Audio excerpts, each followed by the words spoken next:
Introduction. Nous présentons ici l'édition et la traduction d'un de ces nombreux traités mineurs encore inédits d'Ibn Arabi. L'étrangeté de son titre et la beauté formelle de sa langue nous ont d'emblée attirés. Écrit dans cette prose rimée chère à l'auteur, émaillé de quelques poèmes, il charme dès l'abord par son rythme, mais plonge vite le lecteur dans la perplexité. Car cette prose est beaucoup moins qu'un artifice littéraire, un moyen d'expression symbolique et plus encore une sorte de langage chiffré dont nous sommes loin de posséder toutes les clés. L'emploi de cette langue hermétique correspond à la double nécessité de ne pas troubler les débutants dans la voie par une doctrine qu'ils ne pourraient assimiler et de ne pas provoquer les condamnations des autorités exotériques. Notre compréhension du texte, telle qu'elle s'exprime dans l'introduction et dans la traduction annotée, reste très limitée. Cependant, le sens général du traité est assez clair et son objet suffisamment important pour en tenter l'édition et la traduction. Son titre, quelque peu long et insolite, en résume remarquablement le plan. Risalat al-Ittihad al-Kawni fi hadrat al-Ishhad al-Aini بمحضر الشجرة الإنسانية والطيور الأربعة الروحانية. Épître, où il est montré comment la créature retrouve son unité dont la rend témoin son être essentiel et comment elle est mise en présence de l'arbre humain et des 4 oiseaux spirituels.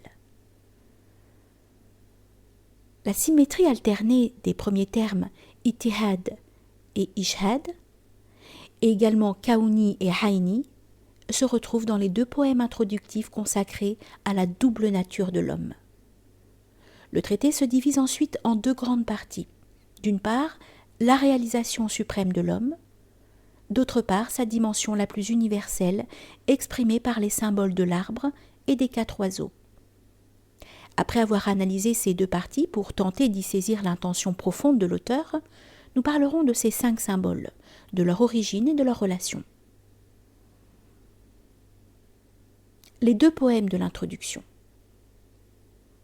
Par son rythme très particulier, le premier poème exprime le passage incessant de l'être vers l'une ou l'autre des 2 faces de sa réalité, l'essentiel et le substantiel, l'absolu et le relatif, la lumière et l'obscurité. Mais cette apparente dualité n'est au fond que la prise de conscience de l'unité profonde du moi de l'être dont l'ego n'est qu'un reflet. C'est ce qu'illustre l'image de l'archer amoureux de soi, dont le clin d'œil décroche la flèche qui embrasse son propre cœur d'amour pour lui-même. L'archer, sa flèche et la victime, l'amant, l'amour et l'amoureux sont une réalité unique. Entre les 2 poèmes d'ailleurs, Ibn Arabi prend soin de préciser, et il le rappellera à plusieurs reprises, que cet épître n'est adressé à nul autre que lui. Dans le second poème, l'oscillation entre les 2 dimensions complémentaires de l'être constitue autant d'expressions possibles de la réalisation spirituelle, tahqiq. Plus qu'un simple retour à l'unité, cette réalisation est la prise de conscience de l'unité dans la dualité et réciproquement. Tel est le secret divin, caché entre le chuchotement et la voix sonore, c'est-à-dire entre la non-manifestation et la manifestation, secret dont le dépositaire n'est autre que le destinataire de cette lettre. L'envoi.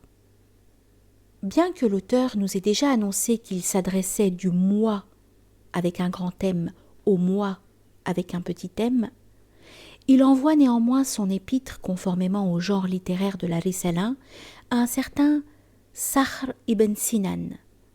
Nous reviendrons plus loin sur l'interprétation possible de ce nom.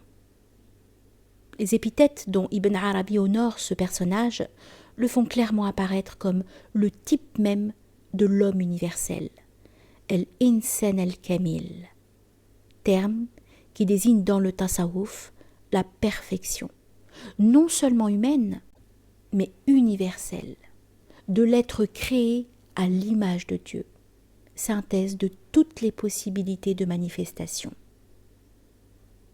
Reprenons quelques-unes de ces épithètes. Second et troisième, cause de la dualité et du retour à l'unité. Il unit les couples de contraires et forme ainsi les triades, image de la réunion au principe. Celui auquel font allusion les paroles de louange, El-Mathani. L'expression ici désigne la première sourate du Coran, El-Fatiha, car selon Ibn Arabi, l'homme universel inaugure l'existence Fatihat el-Wujud, tout comme la Fatiha inaugure le Coran, synthèse de la manifestation du Verbe. Intermédiaire entre l'incréé et le créé, il réunit les attributs divins et humains tels la puissance et l'évanescence. El-Qahir el-Fani, canal des grâces subtiles qui se répandent sur les créatures. Raqiqat el-Man, il est aussi la réalité du temps. Haqiqat el-Zaman, produisant par son apparition primordiale le mouvement de la sphère de l'univers qui entraîne la succession des cycles de l'existence.